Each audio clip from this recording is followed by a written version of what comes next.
क्या बात कर रहे हो? एम्प्लॉयमेंट की स्थिति देखिए,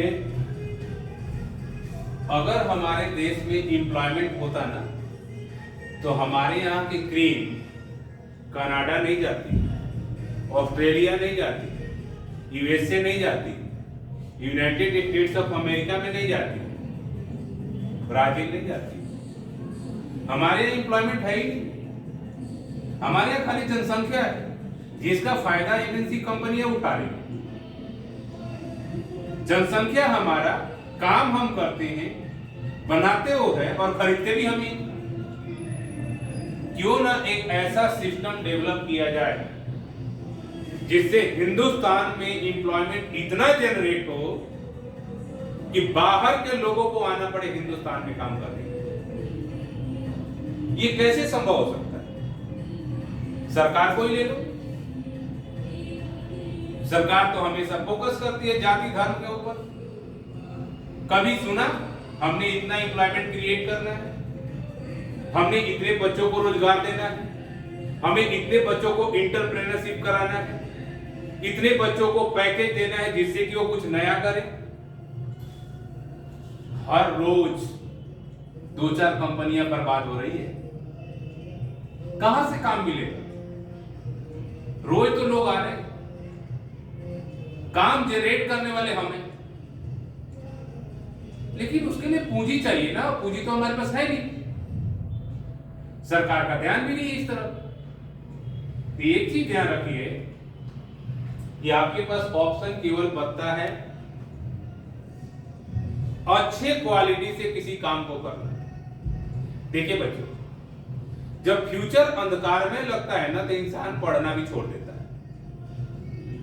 ये समस्या है जिसकी वजह से बहुत सारे बच्चे आज के डेट में ये सोच रहे हैं कि हमारा फ्यूचर तो है नहीं, इसलिए वो 10+2 करते हैं, ग्रेजुएशन इंडिया से कर लिया तो कर लिया, नहीं तो बाहर चले गए और वहीं पे जॉब करने लगते हैं। अगर मान लीजिए वहां जाकर के उनको अगर $4000 भी मिलता है तो इसका मल्टीप्लिकेशन कर दीजिए 4000 मल्टीप्लाइड बाई 80 रुपीज, 3,20,000 रुपीज। केवल फैक्टर बढ़ा है, इस चीज का ध्यान रखिए, क्योंकि इस करेंसी का वैल्यू ज्यादा है। अगर हम डॉलर को रुपीज के बराबर कर दें तो कौन सा भारतीय जाएगा बाहर?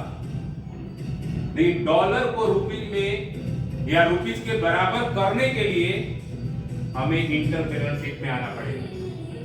पूरा वर्ल्ड को हिंदुस्तान के लोग चला रहे हैं। गूगल का सीईओ ले लो, माइक्रोसॉफ्ट का ले लो, या अदर किसी कंपनीज का ले लो, जितनी भी बड़ी बड़ी कंपनियां हैं, चाहे आप बात कर लो मास्टर कार्ड का, कौन चला रहा है? सारे के सारे इंडियन चला रहे हैं। वर्ल्ड हम चला रहे हैं, उसके बावजूद हम डॉलर को रुपए के बराबर नहीं कर पा रहे। क्यों? क्योंकि हमारे जितने भी एसेट हैं, देखो हर एक इंसान एसेट नहीं होता, कुछ लायबिलिटीज होती है और हिंदुस्तान में सारी लायबिलिटी डूब जाती है और एसेट बाहर चली जाती है। कहां से डेवलपमेंट होगा? एसेट को रोकने की कोशिश करनी पड़ेगी हमें, तभी जाकर के हमारा इकोनॉमिक डेवलपमेंट होगा।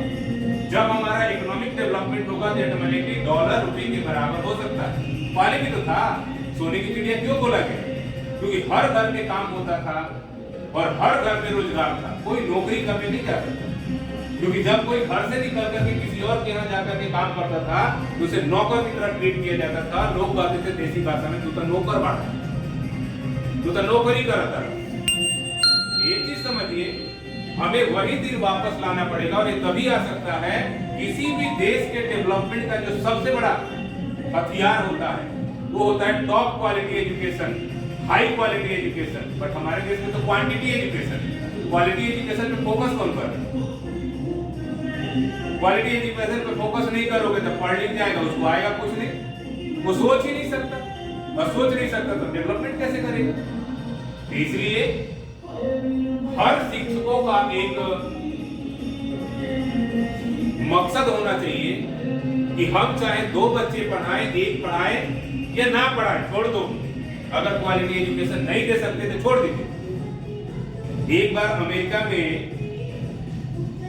एक विमान बनाने वाली कंपनी ने ऑफर दे दिया कि जितने भी टीचर हैं वो सारे आ जाएं, उनको फ्री में यात्रा कराया जाए। लेकिन हुआ क्या, टीचर लोग सभी बैठ गए और अनाउंस किया गया कि इस साल आपने जिन विद्यार्थियों को पास किया है उन्होंने इस जहाज को बनाया है। और सारे उतर के भागने लगे क्योंकि उनको अपने स्टूडेंट्स के ऊपर भरोसा नहीं था कि वो अच्छे क्वालिटी का बना सकते हैं। उनमें एक बंदा था जो काफी बुजुर्ग था, आराम से बैठा रहा। जब उससे पूछा गया कि भाई अपने स्टूडेंट्सों ने बनाया इसे और आप तो हंस रहे हो, उन्होंने बोला हाँ, इसमें क्या खासियत, हंस रहा हूं मैं इसलिए हंस रहा हूं कि अगर मेरे स्टूडेंट ने बनाया होगा तो इसका तो उड़ना दूर ये स्टार्ट ही नहीं होगा। इस तरीके का कंसेप्ट लेकर के हमें नहीं चलना।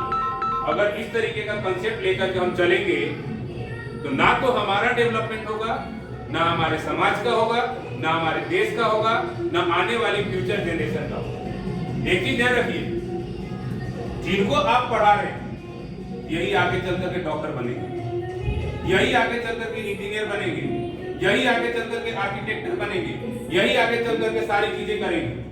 अगर इनमें क्वालिटी नहीं होगी तो बीमार आप पढ़ोगे, डॉक्टर हो रहेगा, गलती उसकी नहीं है, आपने ढंग से नहीं पढ़ाया, तो पेट में कैंची छोड़ देगा,